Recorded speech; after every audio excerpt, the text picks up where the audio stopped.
Hello everybody, welcome back to HardReset.Info channel. Today I'll show you how to set up free buttons navigation just like I have on the Android 16.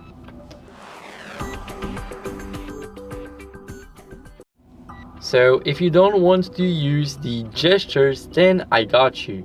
First, what we need to do is go to settings, and now here we need to go over to the system. So scroll down here to system. Now scroll down and we have the navigation mode. So here, instead of selecting the gesture navigation, as you guys can see, we select the free button navigation and it looks just like this. So that'll be it for this video. I hope it was helpful, and if it was, then leave a like, sub and a comment, and I'll see you in the next one. Bye.